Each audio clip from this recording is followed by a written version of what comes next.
Nós temos os ramos na nossa frente. Historicamente, esse é o dia que Jesus entrou em Jerusalém para viver a última semana da sua vida antes da sua crucificação. E ao longo do seu ministério havia jogos políticos, há sempre jogos políticos. Nós às vezes pensamos que estamos a viver nessa nova realidade dos jogos políticos, mas são velhos, são antigos, acontecem sempre em quase todas as culturas onde há políticas, há jogos. Então o que aconteceu no tempo de Jesus era alguma coisa que tinha, se calhar, fins piores, mas jogos havia. E realmente, quando penso em jogos em geral, não sou grande fã. E as pessoas que conhecem-me muito bem sabem muito bem que não sou grande fã dos jogos. Eu tenho a tendência de evitá-los ao máximo. Até eu sei que há um grupo de nossa igreja que faz jogos e convidam o Joshua e o João e não a mim, porque eles já sabem que a minha resposta vai ser não obrigada. Mas consigo imaginar como podem ser divertidos. E se for apanhado no momento certo, até posso gostar de jogar 1 ou 2 jogos. Jogos de chance ou de risco, jogos de estratégia, ou aqueles que requerem uma mente e uma mão muito rápidos. Qualquer que seja o jogo, há sempre um objetivo principal. Qual é esse objetivo principal? Ganhar. Noites de jogos, jogos em família, jogos estilo de quiz. Tenta se divertir, é verdade, essa é uma coisa que as pessoas tentam fazer, mas certificam-se de que ganha. Infelizmente nós não temos aqui Renato e Miriam, porque a Miriam, quando estás com a Miriam a jogar um jogo, tu sabes, é para ganhar. E estás na equipa dela, é objetivo e único. Single-minded é ganhar. Mas, no entanto, há um jogo que nunca é jogado só para diversão, cujo único objetivo é ganhar. E este é o jogo político. Quando estamos a falar sobre jogos políticos, o que são e como eles funcionam, há vários estilos e maneiras de fazer jogos políticos. Eu escolhi 4, que são os principais, e podemos ver pelo menos 3 dessas na nossa história, e um que conseguimos ver, se calhar, ao longo em vários capítulos da Bíblia, mas não na nossa história. Mas a primeira maneira de fazer um jogo político é o que é chamada dar para receber. Por exemplo, essa guerra tarifária agora, recente, é um exemplo desse jogo político. É pedir muito, exageradamente muito, e depois a ideia era sempre negociar, para tentar pagar ou fazer um pouco menos, mas sempre ganhar alguma coisa. Biblicamente, na nossa história, podemos ver Pilatos que jogou essa com a multidão. Quando Jesus estava perante dele, o que ele ofereceu à multidão? Eu vou dar-vos Barabas, o pior dos piores, assassinato. As pessoas disseram não, então ele negociou. Ok, então fica com Jesus. Porque para Pilatos era menos mal. O segundo tipo é recusar-se a jogar. E essa não aparece na nossa história. Mas podemos imaginar, nós não sabemos que é verdade ou não, mas quando pensamos no jovem rico, quando ele estava perante Jesus e ele queria saber como entrar no reino de Deus, e Jesus disse, tens de vender tudo que tu tens. E ele disse, não vou jogar esse jogo. E virar-se, se calhar, ele estava a tentar negociar com Jesus, a esperar para Jesus dizer, espera, ok, tudo não. São algumas coisas, mas Jesus não jogou. Nunca jogava jogos políticos. A terceira maneira de jogar é ser mais esperto e mais forte do que a oposição. Maquiavélico. Os fins justificam os meios. Se calhar a tática que Judas usava nessa história. Os fins justificam os meios. E o mais óbvio e mais violento é eliminar a oposição. E parece a mim que o jogo político que agora está a ser jogado entre a Rússia e a Ucrânia, Israel e a Palestina, é a principal estratégia dos líderes religiosos no texto de hoje. Todas essas são jogos políticos. E como já foi lido, e vou ler mais uma vez, esse é o texto inicial que, se estás no YouVersion, conseguem ler também. Estamos a aproximar-nos da cruz, dia após dia. Somos confrontados com os dias, as horas e os minutos que construíram os últimos dias da vida de Jesus. Para mim é uma história difícil de ler e li várias vezes esta semana. E pensei várias vezes, e se tudo podia ser mudado, ou travado, ou contornado, pelo menos alterado um pouco. Se jogos políticos tivessem sido contrariados, qual teria sido o resultado? Então esta é a última semana da vida de Jesus. E hoje só lemos uma pequena parte de uma noite. Mas já aprendemos muitas coisas. Porque nesses capítulos é-nos dado um olhar claro sobre as diferentes pessoas envolvidas e os jogos políticos que estavam a jogar. Então, vocês podem abrir as vossas Bíblias a Lucas 22 e 23. Vamos também ler ou ver João 18, mas vamos começar em Lucas 22 e 23. E tudo isso já foi lido, então não vou ler a segunda vez. Mas nós temos atores principais que estavam envolvidos nos jogos políticos. Nós temos Judas, temos os líderes religiosos, temos Pilatos e Herodes. E os jogos políticos que eles estavam a jogar, o que eles queriam? Por que eles queriam jogar esses jogos políticos? Nós sabemos, todos os jogos, o objetivo é ganhar. Mas ganhar o quê? Porque Judas estava a jogar um jogo político? A Bíblia não disse. Mas podemos, pelo menos, ter a oportunidade de pensar um pouco sobre o que estava acontecendo na sua vida. É possível que Judas ficou desiludido com o ministério de Jesus. Talvez também quisesse ver os romanos destruídos e Israel como nação dominante. Sabemos que temos outro discípulo no meio disso, o Zelote, que queriam o zelo que queriam isso. Mas talvez não tenha gostado do que achou ser a fraqueza de Jesus. A sua bondade, a compaixão, a sua falta de interesse em enriquecer e em estabelecer-se. Ou talvez tinha sido a raiva de saber que Jesus sabia o que Judas, estava a fazer. E a pessoa que era, que o levou aos líderes religiosos. Ou talvez ele até estava preocupado que Jesus ia contar os outros 12 e outros discípulos sobre o que Judas estava a fazer. E para evitar isso, ele tinha de eliminar Jesus. Nós não sabemos. Pode ser uma destas coisas ou pode ser uma combinação de todos. Só sabemos, naquele momento, Judas queria que Jesus fosse embora. E fez a sua parte para ter certeza que ia acontecer. Entre os líderes religiosos. Eles queriam os seus seguidores de volta. Eles gostaram de estar nas boas graças do povo. Eles gostavam da sua posição. Provavelmente alguns deles até acreditavam que estavam a defender Deus e da piedade judaica. Mas para eles, Jesus era uma ameaça. Ele tinha-os feito, parece, tolos e até mesmo pecadores. E eles também queriam que ele fosse embora. Então Pilatos só queria manter a paz. Ele não estava interessado em Jesus nem em judeus. Só gostava da sua posição e não queria perturbar o status quo.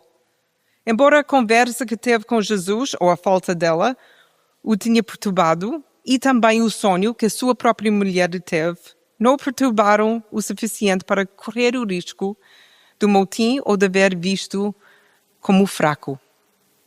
Então, Pilatos só queria paz. Herodes queria um espetáculo. Ele queria ver Jesus fazer milagres. Mas Herodes também gostava da sua posição como rei de Judeia. E por isso ele precisava dos romanos. Então ele queria ter certeza que Roma estava feliz sobre o que estava a acontecer na sua região. Então qual era o objetivo final dessas figuras na nossa frente, que estavam todos a jogar jogos diferentes politicamente? O que é ganhar para cada um deles? Para Judas, ele queria estar longe do olhar de Jesus e provavelmente ficar com mais dinheiro, e por isso vendeu-se. Os líderes religiosos só ganhariam com a morte de Jesus. Pilatos não queria nada a ver com Jesus, mas, como disse, queria uma cidade pacificada. E Jesus estava a estar no seu caminho para ter paz.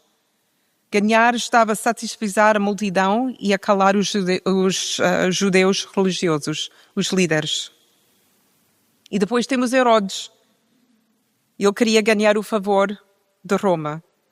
E diz em Lucas 23, versículo 12, ele e Pilatos tornaram-se amigos através desses jogos políticos. Então, ele realmente ganhou o que ele queria. Ao ouvir a história lida a nós sobre essa noite, sobre cada personagem, sobre as conversas entre eles e até depois com Jesus, o que achamos desta história? Estamos chocados? Principalmente com Judas? Como é possível? Como é possível que alguém que andava com Jesus 3 anos, que recebeu muito de Jesus e de estar em comunidade, como é possível que um discípulo que obviamente tinha muita confiança não só de Jesus, mas dos outros, como ele podia fazer algo como isso? Ele andava com Jesus provavelmente os 3 anos. Ou se calhar ficamos zangados. Quando pensamos sobre os líderes religiosos, já desde o início, os primeiros dias do ministério público de Jesus, eles já estavam chateados com ele. Estavam sempre a confrontá-los. E agora, mais anos que passaram, ficaram cada vez mais arrogantes e cruéis com as coisas que eles estavam a dizer e planear. O que eles fizeram, nós sabemos, eram simplesmente por causa do ódio e despeito. Se calhar ficamos indignados. Pilatos e Herodes tinham todas as provas e todas as provas apontavam para a libertação de Jesus. Ambos disseram, não vejamos nada contra desse homem.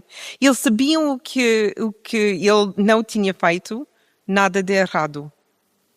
Não só não libertaram Jesus, como também espancaram e escarneceram dele. E no final, nem um nem outra quiseram assumir a responsabilidade pela decisão. Indignados, mas se calhar também desiludidos. Uma semana antes, as multidões tinham aclamado a Jesus, dando-lhe as boas-vindas a Jerusalém. Podíamos ir ao ponto de dizer que eles adoraram Jesus com cânticos e com ramos. Mas agora estão a zombar de Jesus e os seus sorrisos transformaram-se em rosnados enquanto gritam pela sua morte. Ninguém defende Jesus. Ninguém tenta salvá-lo. Como disse, esta semana li essas passagens várias vezes e senti-me outra vez todas essas emoções. Até zangados, irritados. Mas depois também senti outra emoção. Vergonha. Porque no fim de várias vezes de ler o texto, pensei, quão diferente sou eu de qualquer uma dessas pessoas na história? Quantos de nós estão inocentes da acusação de cada uma dessas pessoas? Traidoras a Jesus, ou uns aos outros, a nossa fé. Estamos sempre impecáveis nessa área, sempre defender Jesus, sempre abertamente dizer que Jesus é nosso Salvador. Defensores da minha verdade. Não uma defensora da verdade, mas a minha verdade. A minha maneira de pensar a Bíblia e Deus. A minha maneira de praticar a minha fé.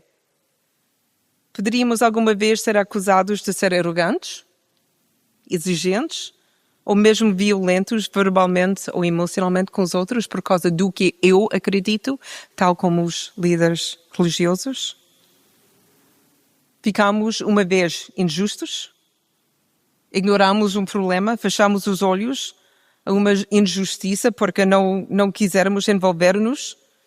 Por isso ficamos em silêncio porque era mais fácil ou porque achamos é mais seguro de não meter nisso? Ou inconsistentes? Uma vez seguimos a multidão? Não usamos a nossa voz para dizer a verdade? Percebi-me esta semana de que não compreendermos realmente esta história ou o que Jesus fez na cruz se não admitirmos que somos muito parecidos, não com Jesus, mas com os outros. Aqueles que se opuseram a Jesus. O nosso pecado não é menos ofensivo do que o deles. O que eu faço na minha vida não é menos ofensiva do que Judas fez, ou os líderes religiosos, ou Herodes ou Pilatos. Sou igual. Se estivéssemos na mesma posição de qualquer uma dessas pessoas, ou até as pessoas da multidão, se calhar tivemos feito a mesma coisa. Essa é o que eu tinha de admitir esta semana. Realmente sou capaz. Sou capaz de fazer algo assim. A história de Jesus e da sua caminhada até a cruz não é uma oportunidade para nos sentirmos indignados com aqueles que moveram as peças para que Jesus morresse.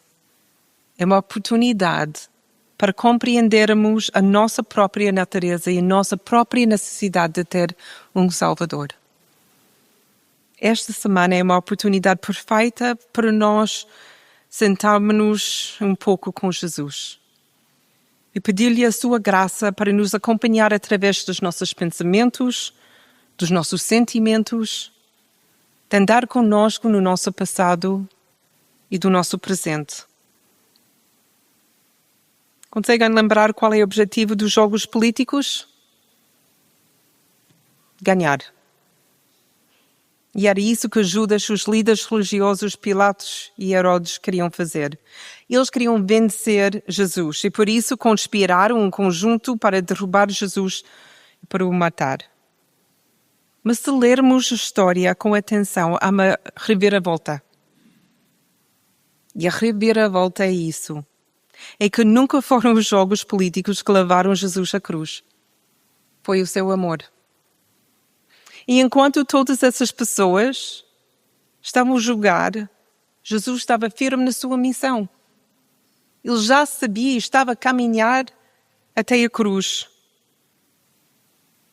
Ele estava determinado a salvar a humanidade. E esse plano tinha séculos de existência. Desde Adão e Eva pecaram no jardim, desde Gênesis capítulo 3, versículo 15, Deus planeou para resgatar os seres humanos, para criar um plano de nossa redenção. E a morte de Jesus na cruz estava prevista nas profecias ao longo do Velho Testamento. Então, a primeira passagem, a passagem que a Sara leu, de João 18, mostra uma grande diferença entre Jesus e os que o rodeavam. Entre aqueles que estavam a jogar os jogos políticos e Jesus, que não estava a jogar. Judas já tinha traído Jesus aos líderes religiosos e agora no jardim tudo o que tinha de fazer é indicar quem era Jesus. E em Lucas ele fez-lo com um beijo. Então os líderes religiosos, continuando com o seu jogo político, não chegaram a Jesus no dia, nem no público, esperaram até a noite, quando tudo era escuro e não havia muitas pessoas. Chegaram ao jardim em segredo, com guardas armados à sua volta. Versículo 4. Quando Jesus olhou e viu essa multidão aproximar-se, o versículo 4 de João 18 diz: Jesus, sabendo tudo o que lhe ia acontecer. Jesus não estava cego a nenhum dos jogos que estavam a ser jogados. E essa é mesmo importante nos jogos políticos. A ideia é para confundir o outro. Mas Jesus não estava confundido. Tudo para ele era óbvio. Ele não foi apanhado desprevenido ou de surpresa, não foi apanhado numa armadilha ou mesmo no engano de Judas. Ele sabia o que ia acontecer. E por isso, em versículo 5, ele apresenta-se aos que procuram para o prender. Vocês estão a procurar quem? Jesus. Sou eu. Ele não tenta esconder-se, nem manipular a situação, nem enganá-los. É totalmente transparente e vulnerável. Nada dos jogos, políticos ou outros. Jesus tem essa possibilidade de negociar. Eles chegam lá e ele tinha a oportunidade de tentar convencê-los de fazer coisas numa outra maneira. Ou pedir ajuda, de afastar das acusações, ou até de mudar a sua história para confundir. Podia ter usado a força. Pedro tentou usar força. Mas como Jesus não joga jogos, nem diz uma palavra, ou pelo menos quando ele fala, ele diz muito pouco. Para Jesus não se trata de poder ou de ganhar. Trata-se de vida e morte. E estou a falar de vida e morte da humanidade. A tua vida e a minha vida. Todos esses jogos políticos foram tão cuidadosamente pensados para apanhar Jesus e livrar-se dele. Mas os jogos eram irrelevantes. E a única pessoa que tinha controle da morte de Jesus era Jesus. Jesus manteve o curso de plano concebido em Gênesis. Jesus sabia que ia morrer e avançou com firmeza e vontade nessa direção. Jesus não morreu porque os líderes religiosos, nem Pilatos, nem Herodes, trabalharam para esse fim. Jesus morreu porque nos amava tanto que sabia que a única forma de estarmos com Ele era dar-se a si próprio como sacrifício perfeito pelos nossos pecados. A sua vida pela nossa. João 3,16. Há uma certeza na vida, e muitas vezes dizemos sim, é morte, é uma certeza, mas também outra certeza é sempre vai haver jogos políticos, jogos pelo poder, pelo controlo, por mais recursos, mais terreno. É fácil deixarmos ser apanhados por eles, sentir a raiva a crescer ou temer quando estamos a pensar o que está a acontecer e o que possivelmente vai acontecer. É fácil para nós participarmos nesses jogos e permitirmos-nos tramar e planear para conseguirmos o que nós queremos ou acreditamos que merecemos. No entanto, como discípulos de Jesus, nós temos uma chamada diferente.